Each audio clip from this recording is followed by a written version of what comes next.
मग आता इथे आपल्याला बुकमध्ये जो चार्ट दिलेला आहे, लाईम ज्यूस आणि लाईम वॉटर यांचं टर्मरिक पेपरवर काय इफेक्ट होतो हे आपल्याला अभ्यासायचं आहे बघा. लाईम ज्यूस आणि लाईम वॉटर यांच्यावर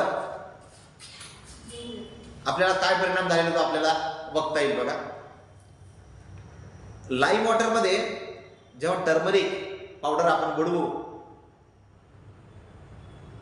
टर्मरिक पेपर बुडवू, तर तो लाल झालेला दिसून येईल. आता हा टर्मरिक पेपर बनवायचा कसा, तर हळदीचं सोल्युशन करायचं, म्हणजे हळद पाण्यात डिझॉल्व करायची आणि त्यामध्ये फिल्टर पेपर जे असतात त्याचे कट करून त्या हळदीच्या पाण्यात बुडवायचे आणि त्याला ड्राय करायचं आणि हे ड्राय करून आपण टर्मरिक पेपर बनवून त्या ठिकाणी वापरताना दिसून येतील. आणि मग त्यावरून आपल्याला या लाईम वॉटरचं आपल्याला ॲसिडिक नेचर आहे का बेसिक नेचर आहे त्या ठिकाणी आपल्याला बघता येईल. आता पुढे छानशी ॲक्टिव्हिटी आहे. बेकिंग पावडर घ्यायचं, त्यामध्ये वॉटर ॲड करायचं आणि हे जे सोल्युशन तयार झालेलं आहे ते lime juice, vinegar, orange juice, Apple juice यासारख्या पदार्थावर आपण मिक्स करायचं आणि ऑब्झर्वेशन केल्यावर बेकिंग सोड्याचा काय परिणाम त्याच्यावर झालेला आपल्याला दिसून येईल, या फ्रूट ज्यूसवर काय परिणाम होतो ते आपल्याला पाहायचं. आपल्याला लक्षात येईल की त्यातून बबल्स बाहेर आलेले दिसतील. बबल्स आर कमिंग आउट और effervesces are coming out from the fruit juice. मग असं का झालं, असं का होतं, तर बेकिंग सोडा जो आहे तो बेसिक नेचरचा आहे आणि मोस्टली फ्रूट ज्यूस जे आहेत त्यामध्ये ॲसिड असतं. ॲसिडचं आणि बेसची रिॲक्शन होऊन या ठिकाणी जे बबल्स बाहेर आले ना, ते बबल्स हे कार्बन डायऑक्साईडचे असतात आणि अशा पद्धतीने कार्बन डायऑक्साईड आपल्याला बाहेर आलेला दिसून येतो.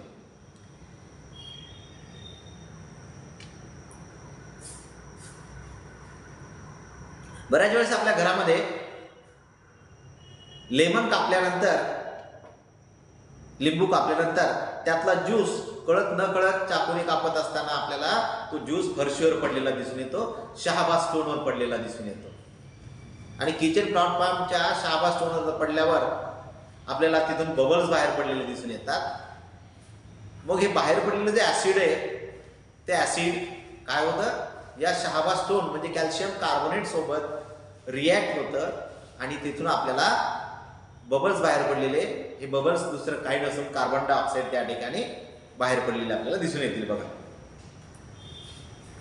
आपल्या सभोवतालची सॉईल जर आपण घेतली तर ती ॲसिडिक आहे का बेसिक आहे किंवा न्यूट्रल आहे हे सुद्धा आपल्याला या पीएच पेपरच्या साहाय्याने पाहता येतं. किंवा यासाठी आपल्याला युनिव्हर्सल इंडिकेटर नावाचं एक रसायन सुद्धा वापरता येतं. बघा, बऱ्याच वेळेस आपल्या घरामधली तांब्याची भांडी ही ग्रीनिश होतात. मग तांब्याची भांडी ग्रीनिश का होतात, तर मॉइस्ट एअरमधलं कार्बन डायऑक्साईड या कॉपरच्या भांड्यासोबत रिॲक्ट होऊन कॉपर कार्बोनेट तयार होतो आणि कॉपर कार्बोनेट हा ग्रीन कलरचा असतो. त्याचबरोबर सिल्वर आर्टिकल हे काळे पडतात. तर हायड्रोजन सल्फाईड हवेमधला हा या सिल्वर सोबत रिॲक्ट होऊन त्याचा परिणाम सिल्वरच्या भांड्यावर किंवा सिल्वर वस्तूवर होऊन, चांदीच्या भांड्यावर होऊन सिल्वर सल्फाईड तयार होतो, जो की काळ्या रंगाचा असतो. आता ही ग्रीनिश झालेली भांडी, काळी पडलेली चांदी यांना साफ जर करायचं असेल तर आपण काही पावडर वापरतो आणि हे पावडर आपण पाहतो की बेसिक नेचरचे असतात. किंवा बऱ्याच वेळेस आपण लिंबू, चिंच अशा पदार्थाचा सुद्धा आपण या ठिकाणी वापर करताना दिसून येतो. म्हणजे ॲसिड किंवा बेस अशा प्रकारचे पदार्थ वापरतो. मग आज बघा, तांब्याची भांडी स्वच्छ करण्यासाठी आपल्याकडे वेगवेगळ्या प्रकारचे पावडर आज बाजारामध्ये आलेले आहेत. आणि आपण नियमितपणे टूथपेस्ट जे वापरतो ते टूथपेस्ट हे बेसिक नेचरचं असतं बघा. मग तुमच्या पेज क्वेश्चन आहे बघा पुस्तकामध्ये, why toothpaste is use for brushing teeth. मग दात घासण्यासाठी आपण टूथपेस्टचा वापर का करतो? तर टूथपेस्ट हा बेसिक नेचरचा असतो आणि आपण जे अन्नपदार्थ खातो या अन्नपदार्थ दातामध्ये आणि तोंडामध्ये जे अडकून पडतात तर आपल्या तोंडामध्ये असलेले बॅक्टेरिया या अन्नपदार्थावर डिकम्पोजिशन करतात, अन्नपदार्थाचं डिकम्पोजिशन करतात आणि तिथे ऍसिड तयार होत असतं. मग या ऍसिडला नष्ट करण्यासाठी आपण काय वापरतो? बेस वापरत असतो. म्हणून टूथपेस्ट हा बेसिक नेचरचा असतो. आकृतीमध्ये बघा तुम्ही निळा लिटमस आणि लाल लिटमस घेतलेला आहे. आपण निळा लिटमस ऍसिडमध्ये बुडवला. पहिली फिगर जी आहे ती ऍसिडची आहे आणि दुसरी आहे बेसची. निळा लिटमस ऍसिडमध्ये जर बुडवला तर तो लाल झालेला दिसतोय आणि लाल लिटमस बेसमध्ये बुडवला तर तो निळा झालेला आपल्याला दिसून येतोय. मग ऍसिड म्हणजे नेमकं काय? आपण ऍसिड केव्हापासून शिकतोय? बेस शिकतोय. तर acid is a substance which gives H positive ions in a solution. आणि हा H आयन त्याला प्रॉपर्टी देत असतो. मग HCl जेव्हा आपण पाण्यामध्ये टाकतो त्यावेळेस HCl मधला H आणि Cl वेगळा होतात आणि हे H पॉझिटिव्ह आयन त्या ऍसिडचे कॅरेक्टर्स आपल्याला दाखवताना दिसतो बघा. मग आता ऍसिडच्या प्रॉपर्टी कोणत्या आहेत? तर ऍसिडच्या प्रॉपर्टी ह्या ते सोर टेस्टचे म्हणजे आंबट चवीचे आहेत. Hydrogen ion as a main constituent acid मधला. Acid reacts with metal. When acid reacts with metals hydrogen gas आपल्याला बाहेर पडलेला दिसून येतो. When it reacts with carbonates it liberate the carbon dioxide. आणि आता जी आपण प्रॉपर्टी पाहिली ती आहे blue litmus changes to red. ह्या सगळ्या प्रॉपर्टी ज्या आहेत त्या ऍसिडच्या आहेत. एक्झाममध्ये तुम्हाला अशा प्रकारच्या प्रॉपर्टी ऍसिडच्या प्रॉपर्टीज लिहिण्यास येत असतात बघा.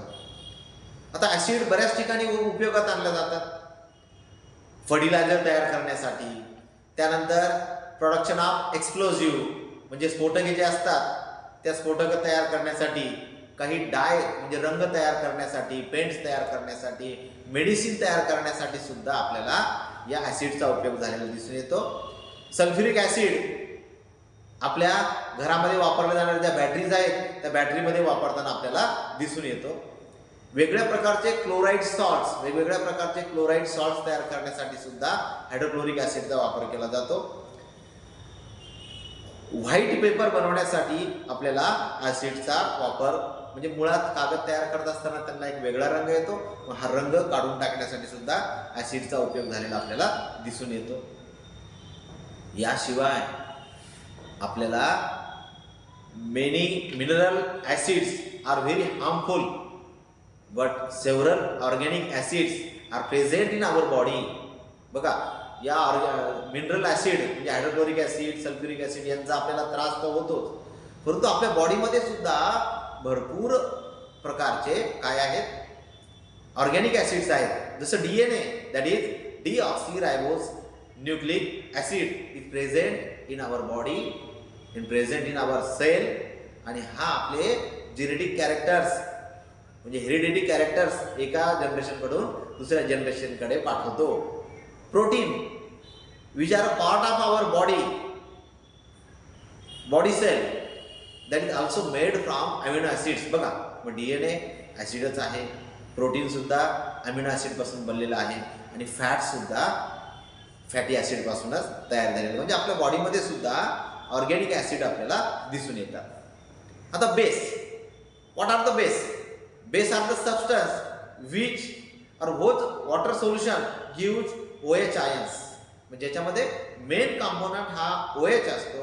हा OH त्या ठिकाणी बेसिक कॅरेक्टर सबस्टन्सला फॉर्म करून देत असतो. फॉर एक्झाम्पल बघा, when NaOH is added in water it gives Na positive and OH negative. Sodium hydroxide जेव्हा पाण्यात टाकतो त्यावेळेस सोडियम आयन आणि हायड्रॉक्साईड आयन आपल्याला फॉर्म झालेले दिसून येतात. मग जसं ऍसिडच्या प्रॉपर्टी पाहिल्या आपण तसेच आता बेसच्या पाहू. Base are bitter in taste. They are slippery. सोपी सांगितलं होतं तुम्हाला, they are slippery one. Base contains OH ions, that is main constituent of base are OH ions. Metal oxides are generally basic in nature. Metal oxides are basic in nature. मग exam मध्ये तुम्हाला एक प्रश्न येऊ शकतो बघा, acid आणि base यांच्यामधला फरक लिहा. तर ह्या प्रॉपर्टी तुम्हाला त्या ठिकाणी उपयोगी येऊ शकतात. आणि आता आपल्याला न्यूट्रलायझेशन पार्ट पाहायचा आहे. न्यूट्रलायझेशन, ऍसिड आणि बेस यांच्यामध्ये जर रिॲक्शन झाली, ऍसिड, पुन्हा लक्ष द्या, ऍसिड आणि बेस यांच्यात जर रिॲक्शन झाली तर आपल्याला सॉल्ट आणि वॉटर फॉर्म होतात. ही सॉल्ट आणि वॉटर फॉर्म होण्याची जी प्रोसेस आहे, this process is called as neutralisation.